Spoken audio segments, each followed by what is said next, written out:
Hello बच्चों, तो आप लोग कैसे हैं। एक बार आपका फिर से स्वागत करते हैं हम physics classes bye CP sir YouTube channel पर। तो बच्चों, हम लोग पढ़ रहे हैं 11th क्लास की फिजिक्स सेकंड, और उसमें बात कर रहे हैं बच्चों जो है ठोसों के यांत्रिक गुण, जिसे प्रत्यास्था जिसमें होता है। तो बच्चों, इसकी पहली वीडियो आप लोग देख चुके हैं और उसमें हमने आपको प्रत्यास्था समझाया था, और प्रत्यास्था समझाने के साथ साथ कुछ छोटी छोटी परिभाषाएं भी बताई थी और समझाई थी।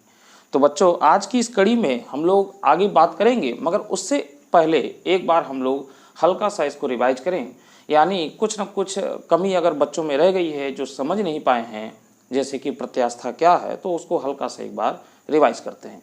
तो चलिए देखते हैं।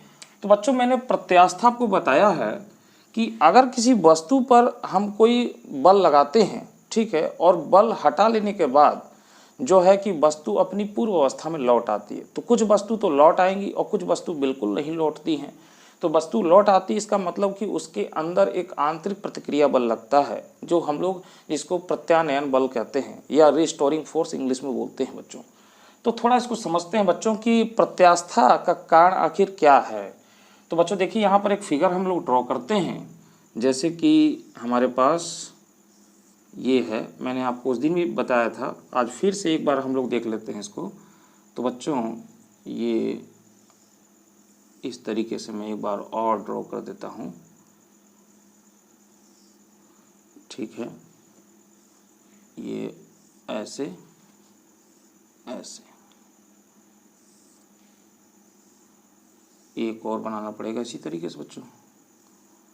तो ये आपका हो गया, बस हमें समझना है तो इतना काफ़ी है बच्चों।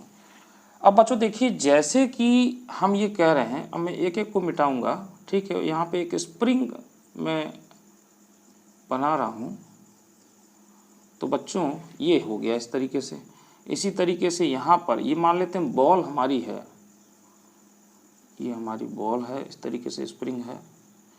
और इसी तरीके से बच्चों यहाँ पर बॉल है, यहाँ पर है, यहाँ पर है, तो यहाँ पर भी लगेगा। इस तरीके से सब जगह बच्चों स्प्रिंग होगा।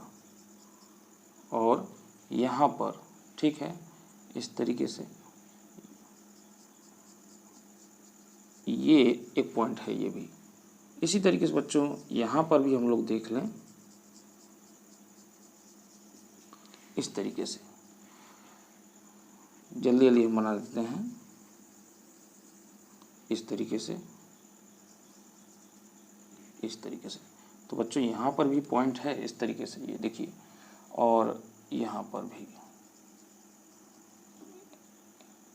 इस तरीके से हम यहाँ पर भी ले लें। तो बच्चों एक मिनट, यहाँ पर तो ये नहीं होगा, ये पूरा ही है ऐसे।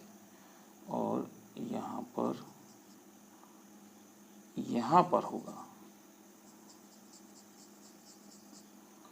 और यहाँ पर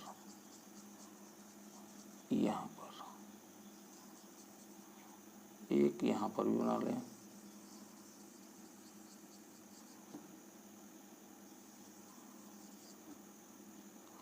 और यहाँ पर भी बना लें। यहाँ पर हुआ आपका,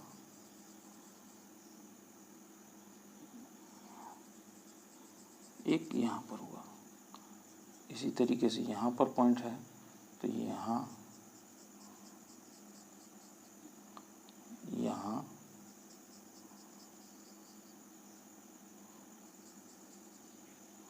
और यहाँ, तो यहाँ पर एक होगा और एक बचा ये। तो बच्चों इस तरीके से ये हमारा एक स्प्रिंग मॉडल बन गया है ये। अब बच्चों देखो, समझ लेते हैं इसको। तो बच्चों आप देख रहे हैं कि जैसे दो क्यूब ये मैंने सटा के रखे हुए हैं, स्प्रिंग की तरह इसमें है। यहाँ पर बच्चों पॉइंट है ये। तो बच्चों होता क्या है कि अगर मान लेते हैं यहाँ पर जैसे कि आपका ये है, एक तो ये बॉल हमारी है और एक ये है। तो बच्चों किसी तरीके से अगर हम इस पे फोर्स लगाएं, तो बच्चों ये जो है कि इनकी बीच की जो दूरी है वो कम होती है, ठीक है। या इसको खींचे तो इनकी बीच की दूरी बढ़ जाती है। तो बच्चों होता क्या है कि इस समय यह जो है वो इक्विलिब्रियम में है, यानी साम्य अवस्था में है। परंतु जैसे ही अगर हम इस पर फोर्स अप्लाई करते हैं बच्चों, इधर की तरफ अप्लाई करते हैं, तो क्या होता है, मान लेते हैं ये पॉइंट यहाँ पर आ गया, तो बच्चों देख रहे हैं कि जो इसकी जो डिस्टेंस थी वो क्या हो गई, कम हो गई है बच्चों। तो इनके बीच में एक जो है कि रिपल्शन फोर्स लगता है, यानी ये इसको इधर की तरफ फोर्स लगाने की कोशिश करता है ताकि अपनी जो साम्यावस्था की जो डिस्टेंस है वो उसको प्राप्त कर सके बच्चों। यानी ये इधर की तरफ फोर्स लगाने की कोशिश करता है, ये इधर की तरफ फोर्स लगाता है, यानी इसके विपरीत डायरेक्शन में फोर्स लगता है बच्चों। तो ये उस तरीके से क्या होता है कि ये कुछ देर बाद, मतलब अगर यहाँ तो फोर्स हटा दें तो यानी ये जो है आ जाएगा, अगर फोर्स लगाए रहेंगे तब तो यहाँ पर होगा। जैसे ही हटाते हैं इन दोनों में एक अंदर से फोर्स लगता है, जिसके कारण ये अपनी मूल जो डिस्टेंस है दोनों जो है कि परमाणु के बीच में, अगर यहाँ पे एटम्स हैं तो इंटर जो है एटॉमिक फोर्स या मॉलिकुलर फोर्स बच्चों, तो ये बीच की जो डिस्टेंस है इसको पाने के लिए ये इधर की तरफ फोर्स लगाता है। उसी प्रकार से बच्चों अगर इसको यहाँ पर कर दिया जाए तो क्या करता है कि इसमें अट्रैक्शन फोर्स लगता है, यानी ये जो है अपनी मूल स्थिति में आने के लिए, अपनी प्रारंभिक स्थिति में आने के लिए फिर इसमें अट्रैक्शन फोर्स लगाता है। जैसे हम यूँ कहें बच्चों कि हमारा कोई क्रिस्टल है और इसके बीच में ये इस तरीके से हमारा है, तो बच्चों इसके बीच में जो डिस्टेंस है ये इस समय एक इक्विलिब्रियम डिस्टेंस है, साम्य अवस्था। अगर हम इसको यहाँ पे कर दें, ठीक है, और बच्चों यहाँ पे कर दें इसको, तो ये क्या होते हैं कि ये अपनी डिस्टेंस जो साम्यावस्था जो दूरी है उससे ये देखिए बढ़ गई है, तो यह एक दूसरे को अट्रैक्शन करते हैं, यानी ये अपनी इसी स्थिति में लाने का प्रयास करते हैं बच्चों, ये बात।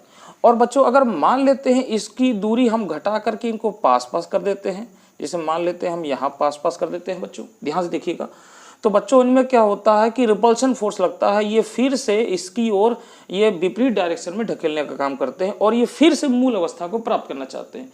यानी अंदर इन परमाणुओं के द्वारा जो एक आंतरिक बल लग रहा है बच्चों, तो इसी को हम लोग कहते हैं प्रत्यानयन बल या रिस्टोरिंग फोर्स बोलते हैं इसको बच्चों। तो इस बल के कारण ही ये अपनी पूर्व अवस्था में आती है। तो पूर्व अवस्था में आने के कारण यानी हम यूँ कह सकते हैं कि इनमें इलास्टिसिटी यानी प्रत्यास्था का गुण विद्यमान होता है।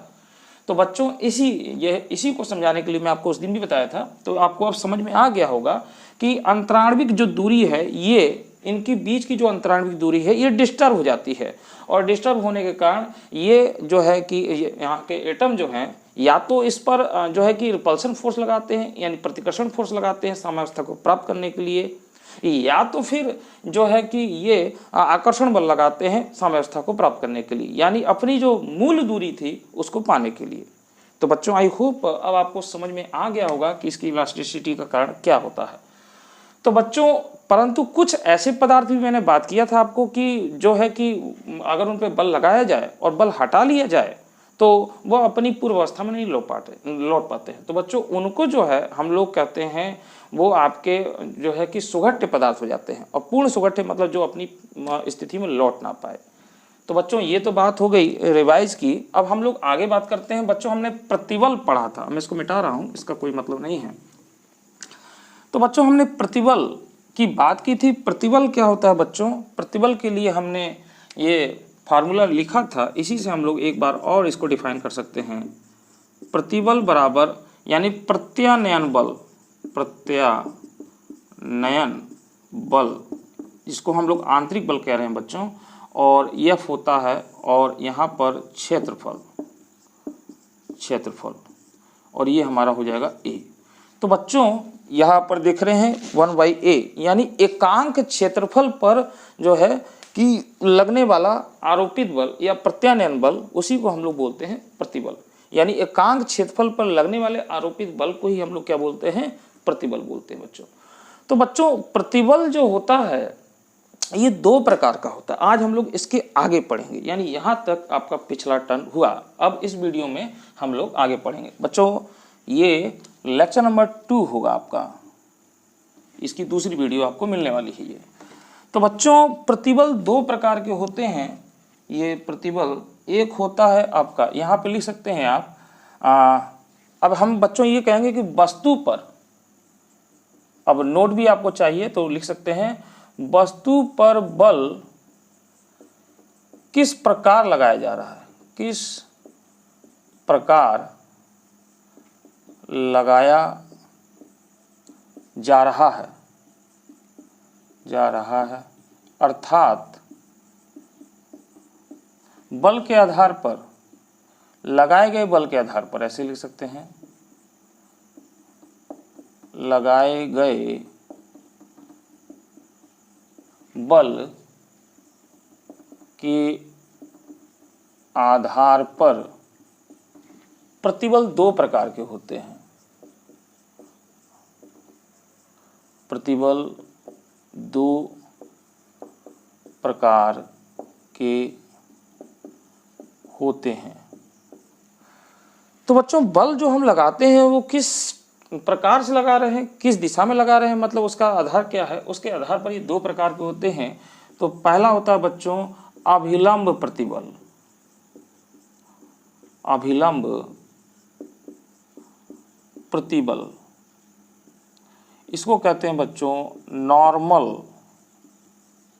Normal stress.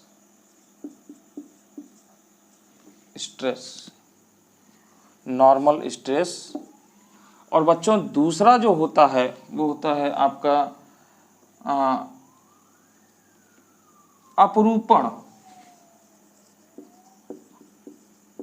अपरूपण या स्पर्श रेखीय प्रतिबल। ठीक है बच्चों। हाँ, इसको इंग्लिश में बच्चों कहते हैं शेयरिंग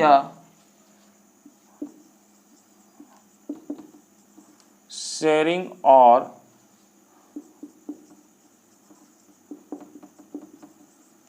टेंजेंटिशियल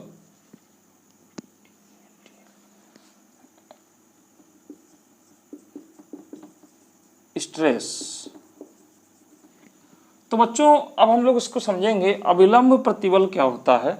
अभिलंब प्रतिबल बच्चों मतलब क्या है कि अगर किसी पृष्ठ पर जो है उसके अभिलंबवत बल लगता है, यानी जैसे पृष्ठ है और उस पर अभिलंबवत अगर कोई फोर्स लगा रहे हैं तो उसी को हम लोग क्या कहेंगे, अभिलंब प्रतिबल लगता है बच्चों। इसको हम लोग क्या बोलते हैं, अभिलंब प्रतिबल। पहले समझ लेते हैं फिर नोट्स बनाएंगे। तो अभिलंब प्रतिबल का मतलब यह है कि किसी पृष्ठ पर लगने वाला अभिलंबवत बल ही जो है कार्यरत अगर है उस पर बल, तो उसको हम लोग अभिलंब प्रतिबल बोलेंगे। अब बच्चों जो अभिलंब प्रतिबल है आपका ये दो प्रकार का होता है, यानी अभिलंब प्रतिबल ये दो प्रकार का होता है बच्चों। तो ये दो प्रकार का कौन कौन सा होता है, ये दो प्रकार का आपका होता है बच्चों अनुदैर्ध्य प्रतिबल। पहला होता है अनुदैर्ध्य प्रतिबल, जिसे हम लोग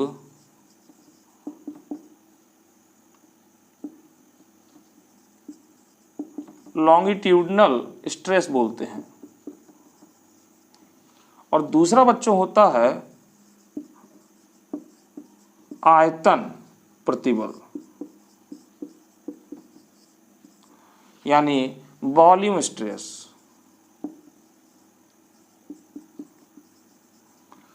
तो बच्चों अभिलंब प्रतिबल हम लोग पहले पढ़ेंगे। तो अभिलंब प्रतिबल आपका दो प्रकार का होता है, अनुदैर्ध्य प्रतिबल और दूसरा है आयतन प्रतिबल। तो बच्चों अनुदैर्ध्य प्रतिबल क्या होता है कि अगर किसी पृष्ठ के जो है उसके जो है अभिलंबवत जो है कि अगर हम बल लगा रहे हैं तो उसके प्रति एकांक अनुप्रस्थ पर लगने वाला जो है बल आपका वो अनुदैर्ध्य प्रतिबल कहलाता है। अब बच्चों अनुदैर्ध्य प्रतिबल भी यहाँ दो प्रकार का आपका हो जाएगा बच्चों। तो दो प्रकार का ये क्या होता है बच्चों अनुदैर्ध्य प्रतिबल, यहाँ पर हम देखें, यानी इसमें ये दो प्रकार का हुआ, ये पहला और ये दूसरा। तो हम ये कहेंगे अनुदैर्ध्य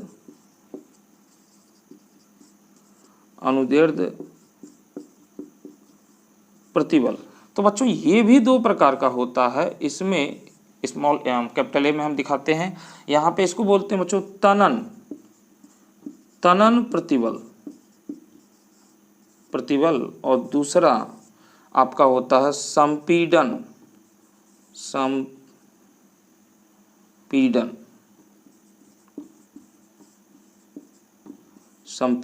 प्रतिबल, ये होता है बच्चों। तो बच्चों देखिए कि अगर किसी जो है पृष्ठ पर अगर हम जो है कि उसके अभिलंबवत बल लगा रहे हैं और उसकी लंबाई में परिवर्तन हो रहा है बच्चों, ध्यान दीजिएगा, अगर किसी पृष्ठ पर अभिलंबवत बल लगा रहे हैं और उसकी लंबाई में परिवर्तन हो रहा है तो उसके एकांक अनुप्रस्थ पर लगने वाला कार्यरत बल जो है वो अनुदैर्ध्य प्रतिबल कहलाता है बच्चों। अब अनुदैर्ध्य प्रतिबल जो होता है वो तनन प्रतिबल और संपीड़न प्रतिबल होता है, यानी लंबाई में हमने परिवर्तन को बोला है, ध्यान दीजिएगा, लंबाई में परिवर्तन। तो लंबाई में परिवर्तन बच्चों, परिवर्तन का मतलब लंबाई या तो घट जाएगी या तो लंबाई बढ़ जाएगी, दो ही बात होगी, लंबाई या तो घट जाएगी या तो लंबाई बढ़ जाएगी बच्चों। तो हम यहाँ पर सीधे सीधे परिभाषा में अगर बात करें, पहले समझ लेते हैं। जैसे बच्चों देखिए, हमारा ये कोई एक दृढ़ आधार है और इस दृढ़ आधार से हमने मान लीजिए कोई इस तरीके से ये वस्तु लटका रखी है, ठीक है। यहाँ हम स्प्रिंग भी इसको समझ सकते हैं या कुछ और मान लीजिए। तो बच्चों अगर इसमें अब देखिए, अब आपको इलास्टिसिटी मैंने जो अभी समझाया प्रत्यास्थक, तो बच्चों इसमें जो परमाणविक कण होंगे ये एक निश्चित दूरी पर होंगे बच्चों, इस तरीके से देख रहे हैं, निश्चित दूरी पर है, अगर आपको ध्यान दे रहा हो। तो बच्चों अगर हम फोर्स इधर की ओर लगाएं,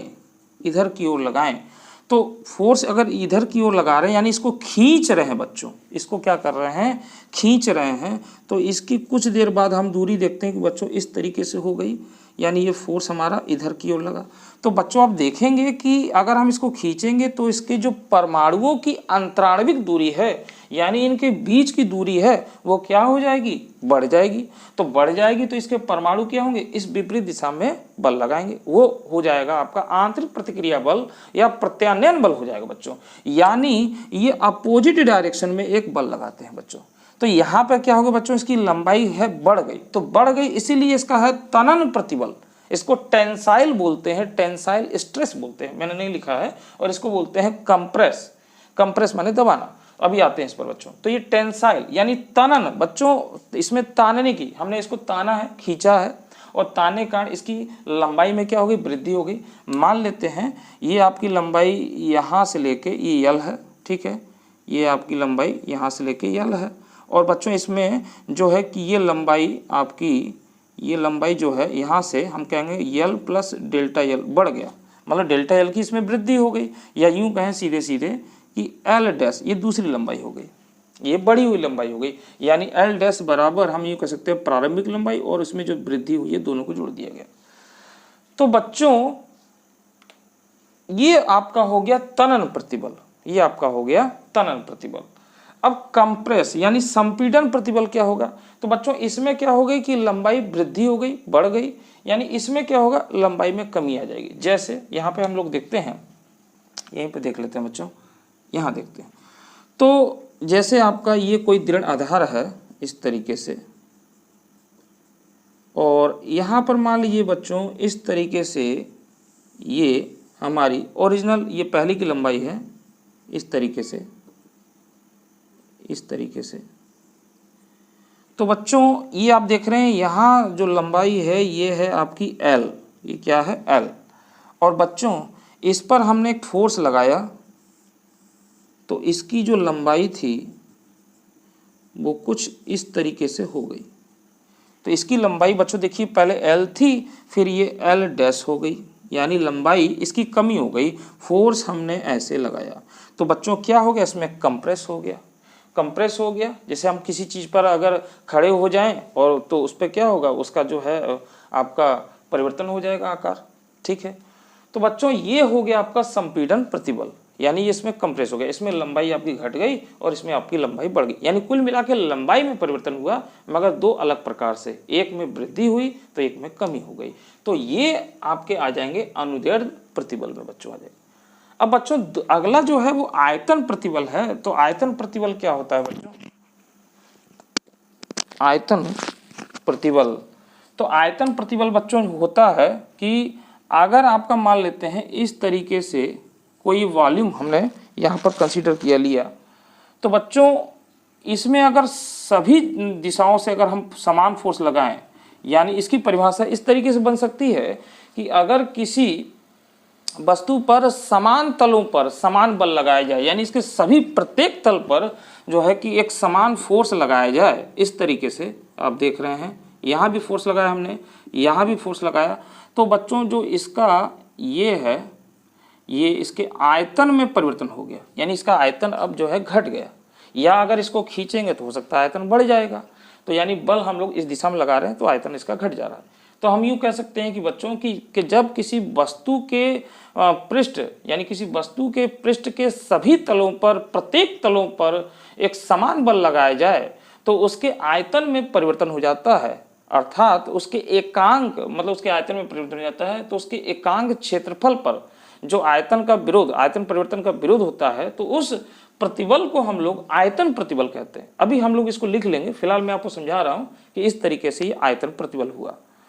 तो बच्चों ये तो बात हो गया आपका ये आयतन प्रतिबल का, ठीक है। अब बच्चों यहाँ पर ये केवल अभी हमने इसका पार्ट पढ़ा, तो इसका स्क्रीनशॉट ले लीजिए, फिर हम लोग इसको समझ लेते हैं, फिर इकट्ठा इसका नोट से देखेंगे। स्क्रीनशॉट ले लीजिए आप लोग।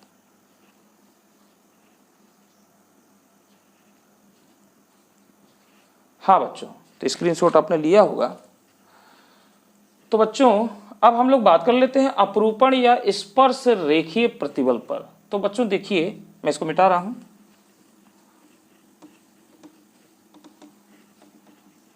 अपरूपण क्या है बच्चों, ये मतलब इसका किस प्रकार से है। तो इसमें देखिए बच्चों, जैसे हमारे पास ये एक क्यूब है,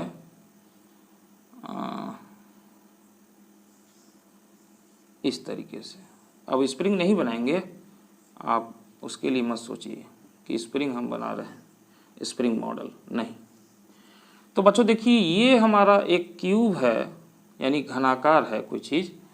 तो बच्चों अगर हम इस पर इसकी सतह को दृढ़ मान लें, यानी ये, और इस पर एक ऐसे बैंड फोर्स लगाएं, इस पर एक बैंड फोर्स लगाएं, तो बच्चों देखिए क्या होगा कि इसकी आकृति जो है वो डिस्टर्ब हो जाएगी। यानी यूं हम कहें कि ऐसे ऐसे हो जाएगा, यानी कुल मिला के समझने का प्रयास करें बच्चों, ये इस तरीके से।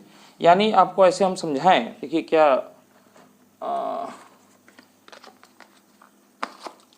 जैसे ये है, तो बच्चों ये आपका अगर नीचे का इसका दृढ़ मान लिया जाए और इसको अगर फोर्स किया जाए तो इसके जो पृष्ठ हैं ये इस तरीके से बैंड होंगे। तो बैंड होंगे तो इसकी आकृति जो होगी वो डिस्टर्ब हो जाएगी, यानी विकृत हो जाएगी बच्चों।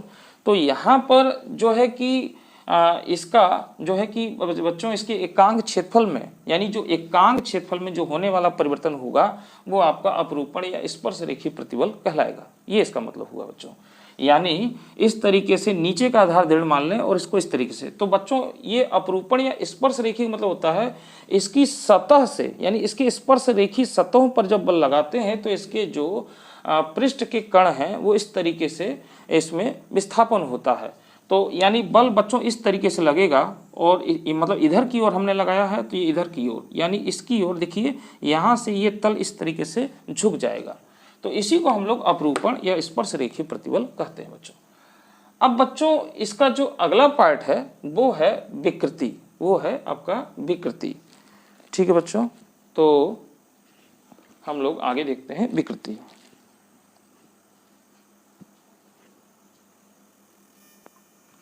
हाँ बच्चों, तो हम लोग देख रहे हैं, अब आगे देखते हैं विकृति। तो देखिए बच्चों, विकृति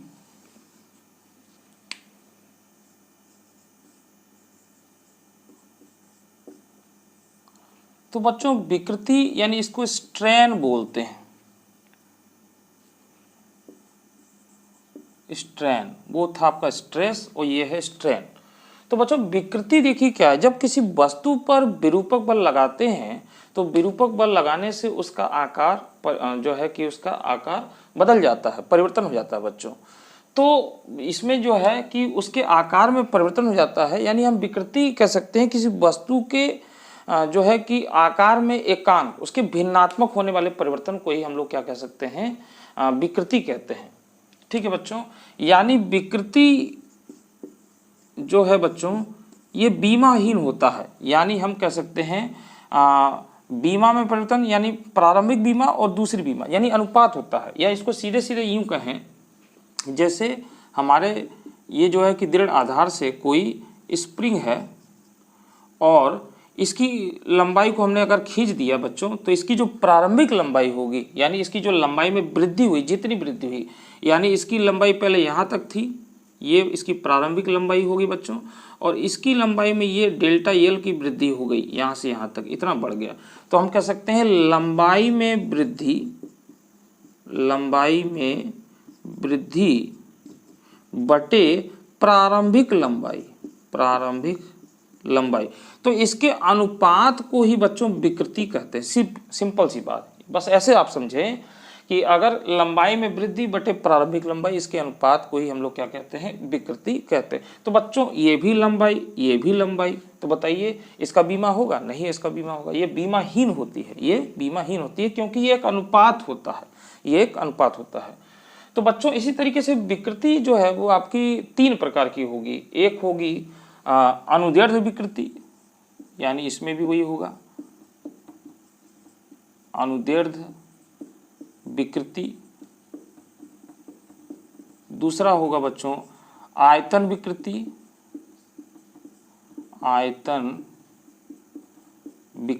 और जो तीसरा होगा अपरूपण विकृति, ये होगा बच्चों। तो बच्चों इसको आसानी से समझ लेते हैं, बहुत आसान है ये। अनुदैर्ध्य विकृति, अनुदैर्ध्य जब बात आ गई तो इसमें लंबाई में परिवर्तन देखा जाएगा। तो बच्चों हम यूँ कह सकते हैं कि जो हमने अभी देखा है कि लंबाई में वृद्धि बटे प्रारंभिक लंबाई के अनुपात को ही हम लोग क्या कह लेंगे यहाँ पे, ये आपका हो जाएगा अनुदैर्ध्य विकृति। ठीक है बच्चों। आयतन विकृति क्या हो जाएगा, ये इसका स्प्रिंग मॉडल वाला यही हो जाएगा। आयतन विकृति क्या हो जाएगा बच्चों, कि जैसे आपका ये था और इसमें हमने समान प्रकार से बल लगाया, तो ये मान लेते हैं इसका आयतन ये हो गया। तो पहले जो हमारा आयतन था बच्चों वो था v, और इसमें आयतन में जो परिवर्तन हुआ वो हो गया आपका डेल्टा v हो गया, यानी डेल्टा v हो गया। तो हम यूँ कह सकते हैं कि आयतन विकृति बराबर जो है कि आयतन में वृद्धि यानी डेल्टा v बटे प्रारंभिक आयतन यानी हमारा v। तो ये हो जाएगा हमारा आयतन विकृति हो जाएगा बच्चों। तो ये तो हो गया आपका विकृति। अब ये है अपरूपण विकृति बच्चों, तो इसको समझते हैं। तो स्क्रीनशॉट लेके नोट कर लें इसको, फिर हम लोग बात करते हैं इसमें। तो बच्चों देखिए इसको समझते हैं अपरूपण विकृति। तो जो मैंने अभी आपके पास जो डायग्राम बनाया उसी को हम लोग लेकर चलते हैं। देखिए एक बार इसको फिर से ड्रॉ करते हैं इस तरीके से।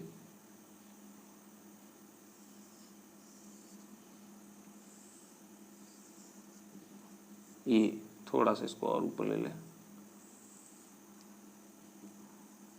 तो बच्चों देखिए ये इस तरीके से है। तो बच्चों इसमें होता क्या है कि इसका ये आधार हमने स्थिर मान लिया है, ये दृढ़ है, स्थिर है, यानी ये आपका नो चेंज होगा।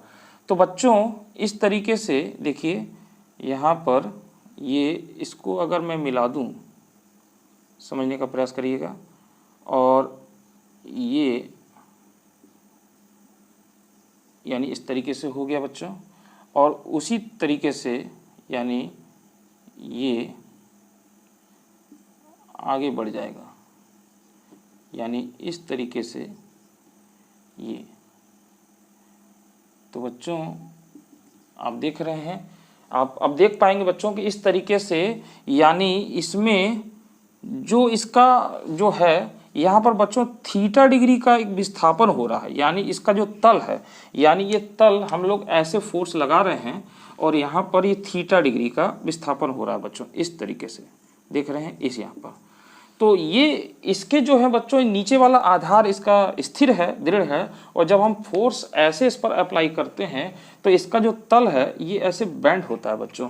तो ये प्रारंभिक जो इसका तल है यहाँ से कितने डिग्री का हो गया है, ये थीटा एंगल पर हो गया है।